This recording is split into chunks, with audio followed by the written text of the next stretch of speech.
Television দেখে এমন ব্যক্তি ইমামতি করতে পারবে কি? সিনেমা দেখে এমন ব্যক্তিকে ইমাম নিয়োগ করা যাবে কি? কলম ব্যবহার করে এমন ব্যক্তি ইমাম হতে পারবে কি? যে ইমামের বাড়িতে পর্দা চলে না সেই ইমামের পেছনে নামাজ পড়া জায়েজ হবে কি? আসসালামু আলাইকুম ওয়া রাহমাতুল্লাহি ওয়া বারাকাতুহু। বিসমিল্লাহ, আলহামদুলিল্লাহ, ওয়াসসালাতু ওয়াসসালামু আলা রাসূলিল্লাহ, আম্মা বাদ। কাছে কিংবা দূরে, দেশে কিংবা বিদেশে, যে যেখান থেকে দেখছেন এবং ভবিষ্যতে দেখবেন, সবাইকে আন্তরিক মোবারকবাদ এবং অভিনন্দন জানিয়ে শুরু করছি আজকে অত্যন্ত গুরুত্বপূর্ণ একটা আলোচনা ইমামকে নিয়ে। প্রশ্ন হলো, টেলিভিশন দেখে এমন ব্যক্তি ইমামতি করতে পারবে কি? সিনেমা দেখে এমন ব্যক্তি ইমামতি নিয়োগ দেওয়া যাবে কি না? মাথায় কলব বা দাড়িতে কলব করে এমন ব্যক্তি ইমাম হতে পারবে কি না? এবং প্রাইজ বন্ড রাখে এমন ব্যক্তি ইমামতি করতে পারবে কি না?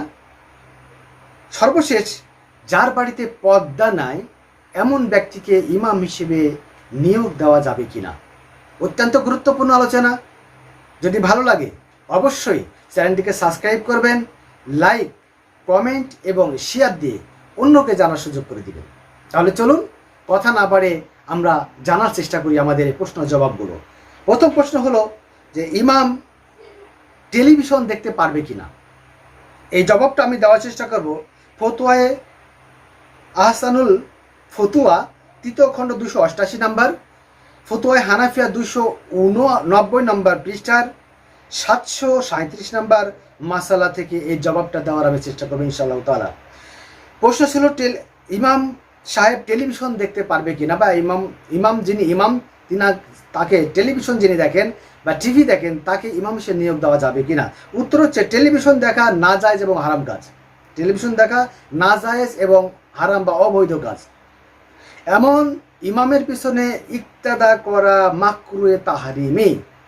আবার বলি, এমন ইমামের পিছনে ইক্তেদা করা মাকরুহে তাহরিমি।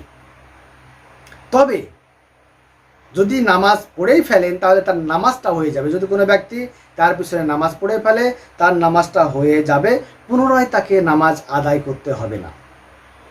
তাহলে প্রশ্ন ছিল যে ইমাম টেলিভিশন দেখা ব্যক্তি ইমাম হতে পারবে কিনা। যদি এমন ইমাম হয় তাহলে তার পিছনে নামাজ পড়া মাকরুহে তাহরিমি, এটা করা যাবে না। যদি পড়েই ফেলেন তাহলে কি করবেন, নামাজ হয়ে যাবে, আবার পুনরায় নামাজ পড়তে পারবেন। তাহলে প্রথম প্রশ্নের উত্তরটা আমরা জেনে গেলাম যে ব্যক্তি ইমাম, এই ব্যক্তি টিভি দেখতে পারবে কিনা, তাকে ইমাম হিসেবে নিয়োগ দেওয়া যাবে কিনা। উত্তর হলো এটা অবৈধ এবং নাজায়েজ কাজ। যদি করে তার পিছনে ইক্তেদা করা মাকরুহে তাহরিমি হবে। পরের প্রশ্ন হলো যে ইমাম সিনেমা দেখে তাকে ইমাম হিসেবে নিয়োগ দেওয়া যাবে কিনা। এই জবাবটা আমি দেওয়ার চেষ্টা করবো ফতোয়ায়ে রহমানিয়া 4th খণ্ড 388 নম্বর, ফতোয়ায়ে শাম্মী 1ম খণ্ড 525 নম্বর এবং ফতোয়ায়ে হানাফিয়া 289 নম্বর পৃষ্ঠার 736 নম্বর মাসালা থেকে আমি জবাবটা দেওয়ার চেষ্টা করছি ইনশাআল্লাহ তাআলা। চলুন আমরা তাহলে জানার চেষ্টা করি যে ইমাম যদি সিনেমা থাকে সেই ইমামের পিছনে বা ইমামকে ইমাম হিসেবে নিয়োগ দেওয়া যাবে কিনা এবং তার পিছনে নামাজ হবে কিনা। জবাব হলো যে সিনেমা দেখা এবং নাচ গান শোনা এটা একটা হারাম কাজ। যে ব্যক্তি সিনেমা দেখে সেই ব্যক্তির ইমাম হওয়ার যোগ্যতা রাখে না। যে ব্যক্তি সিনেমা দেখে সেই ব্যক্তি ইমাম হওয়ার যোগ্যতা রাখে না, তার পিছনে নামাজ পড়া মাকরুহ। তবে সে যদি তওবা করে ফিরে আসে তাহলে তার পিছনে নামাজ পড়তে পারবেন। যদি তওবা না করা পর্যন্ত তার পিছনে নামাজ হবে না, মাকরুহ হবে তার পিছনে। তাহলে আমরা জানার চেষ্টা করলাম যে ইমাম যদি সিনেমা দেখে তার পিছনে নামাজ হবে কিনা। এটা মাকরুহ হয়ে যাবে। মসজিদে যদি সে তাওবা করে ফিরে আসে তাহলে তার পিছনে নামাজ পড়বেন, নাহলে নচেত পড়ার দরকার নাই। বাইরের যদি কোনো মসজিদ ভালো থাকে সেই ভালো মসজিদে গিয়ে আপনি নামাজ পড়বেন, তার পিছনে নামাজ পড়বেন। এখন যদি বাহিরে ভালো কোনো মসজিদ নাই, আপনার ইমাম, আপনি জানেন আপনার ইমাম ছবি দেখে, সিনেমা দেখে, কিন্তু বাহিরেও কোনো নামাজের মসজিদ নাই যেখানে আপনি নামাজ পড়বেন। যদি এমনটা হয়ে যায় তাহলে একাকী নামাজ পড়ার থেকে তার পিছনেই নামাজ পড়ে নেবেন, কোনো সমস্যা হবে না। 3 নম্বর প্রশ্ন ছিল যে কলব ব্যবহারকারীর পিছনে ইমামের পিছনে নামাজ পড়লে নামাজ হবে কিনা। রাসূলুল্লাহ সাল্লাল্লাহু আলাইহি সাল্লাম বলেন, কলব ব্যবহারকারী ব্যক্তি জান্নাতের সুবাতাস পাবে না। মানে মাথায় যদি কোনো ব্যক্তি বা দাড়িতে কোনো ব্যক্তি যদি কলব ব্যবহার করে তাহলে জান্নাতে সে সুবাতাস পাবে না, তার মানে জান্নাতের বাতাস পাবে না। তার মানে কি জান্নাতে যাবে? ওই রকম ব্যক্তির পিছনে যদি ওরকম ব্যক্তি হয় যে দাড়িতে কলব দেয়, মাথায় কলব দেয়, সেই ব্যক্তি কিন্তু ফাসেক একজন ব্যক্তি। সুতরাং তার পিছনে, সেই ব্যক্তির পিছনে নামাজ আদায় করা মাকরুহে তাহরিম হয়ে যাবে, মাকরুহে তাহরিম হয়ে যাবে। এর পিছনে নামাজ না পড়াই ভালো। তবে আবারও বলি, যদি দেখা যায় যে অন্য কোনো জায়গায় নামাজ পড়ার মতো পরিবেশ নাই বা অন্য কোনো জায়গায় ভালো ইমাম নাই, এমনটা যদি হয়ে থাকে তাহলে একাকী এক্ষেত্রে কিন্তু আপনি ওই ইমামের পিছনে নামাজ না পড়ে আপনি একাকী নামাজ পড়ে নেবেন। আশা করি আমি বুঝাইতে পারছি যে কলব ব্যবহারকারী ইমামের পিছনে নামাজ হবে না। পরের প্রশ্ন হচ্ছে যে যেই ইমাম প্রাইজ বন্ড রাখে, প্রাইজ বন্ড যদি কোনো ইমাম রাখে সেই ইমামের পিছনে নামাজ হবে কি না। প্রাইজ বন্ড সুদ ও জুয়ার অন্তর্ভুক্ত, যেটা সম্পূর্ণভাবে হারাম। প্রাইজ বন্ড এটা জুয়া বা সুদের অন্তর্ভুক্ত, এটা সম্পূর্ণরূপে হারাম। সুতরাং এমন ইমাম যদি আপনার ইমামতি করে তাহলে তার পেছনে নামাজ পড়া আপনার জন্য জায়েজ হবে না। আপনাকে একাকী মানে এইরকম ব্যক্তির পেছনে অবশ্যই নামাজ না পড়ার চেষ্টা করবেন, অন্য জায়গায় গিয়ে নামাজ পড়ার চেষ্টা করবেন।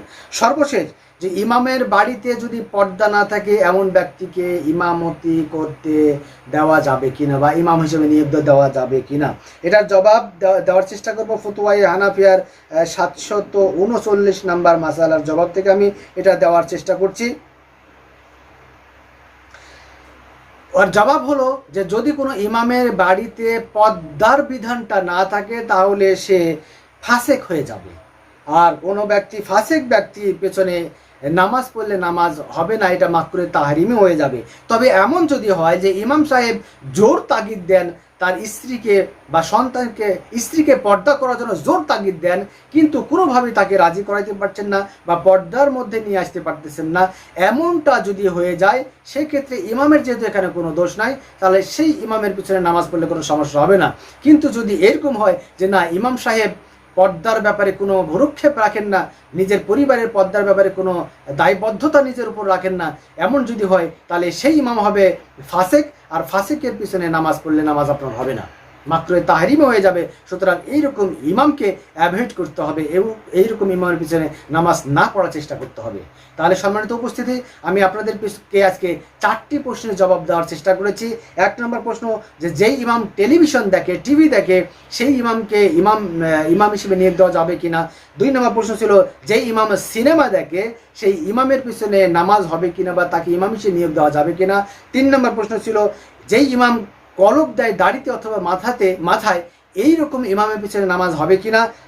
এরপর প্রশ্ন ছিল প্রাইজ বন্ড, যেই ইমাম প্রাইজ বন্ড রাখে এমন ইমামের পিছনে নামাজ পড়লে নামাজ হবে কিনা। এবং সর্বশেষ যে প্রশ্নটা আমি আপনাদেরকে জানার চেষ্টা করেছি সেটা হলো ইমাম সাহেবের যদি বাড়িতে পর্দার যদি বালা না থাকে, পর্দার যদি কোনো ধরাবাঁধা নিয়ম না থাকে, এমন ইমামকে দিয়ে ইমামতি করে নেওয়া যাবে কিনা।